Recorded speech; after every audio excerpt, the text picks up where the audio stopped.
लोकसभा चुनाव में 18वीं लोकसभा के लिए हुए चुनाव में उत्तर प्रदेश का वाराणसी में प्रदर्शन बीजेपी के लिए निराशाजनक रहा। वाराणसी से पीएम मोदी की जीत का अंतर पिछले 2 चुनाव से कम रहा तो दूसरी ओर पूर्वांचल की 17 सीटों में से सिर्फ 4 पर ही कड़े संघर्ष के बाद जीत दर्ज कर पाई। पार्टी के निराशाजनक प्रदर्शन के लिए अनुसूचित मोर्चे के प्रदेश उपाध्यक्ष ने बीजेपी कार्यकर्ताओं को ही जिम्मेदार ठहरा दिया।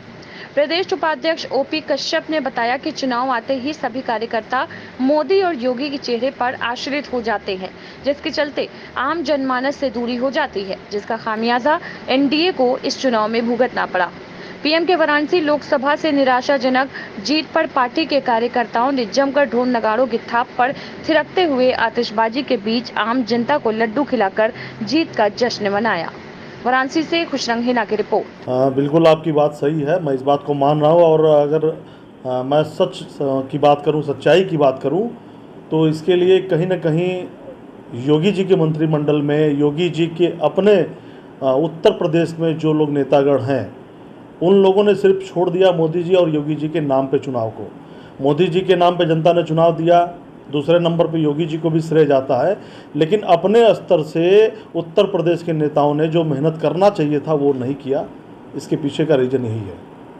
काशी में एक भारी भरकम फौज उतरी थी। 4 मुख्यमंत्री, खुद योगी आदित्यनाथ ने 10 जनसभा की, 2 डिप्टी सीएम थे, 12 केंद्रीय मंत्री थे, तमाम सैकड़ों सांसद विधायक, एक बड़ा संगठन काशी में लगा हुआ था। फिर भी ये जीत कम हो पाई। पिछली जीत की तुलना में 2.5 गुना अंतर कम, लगभग 3,20,000 वोटों का अंतर कम हुआ इस बार।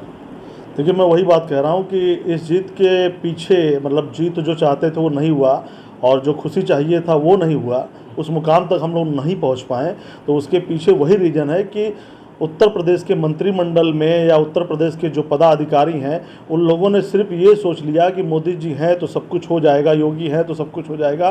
तो ये सच्चाई है कि आज जहाँ तक पहुँचे हैं हम लोग, ये वही 2 चेहरे का कमाल है, आदरणीय प्रधानमंत्री जी और योगी जी। नहीं तो अपने बलबूते इन लोगों ने कुछ नहीं किया। जिस तरीके से जनता के बीच में जाना चाहिए था, जिस तरीके से जनता के बीच में जाके अपनी बातों को रखना चाहिए था, अपनी उपलब्धियों को बताना चाहिए था, वो कार्य करने में कहीं ना कहीं ये लोग असमर्थ हुए हैं, जिसका खामियाजा 2024 के चुनाव में भारतीय जनता पार्टी एनडीए को देखना पड़ा है।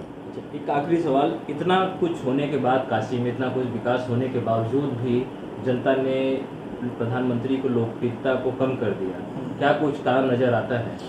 देखिए, मैंने भी जहाँ तक डिबेट में बैठकर देखा है कुछ न्यूज़ चैनलों पे, जनता ना ही योगी जी से नाराज़ है और ना ही मोदी जी से नाराज़ है। लेकिन हर जगह योगी और मोदी जी जाकर के कार्य नहीं कर सकते हैं। वो अपने स्तर से जो करना चाहिए वो करते हैं।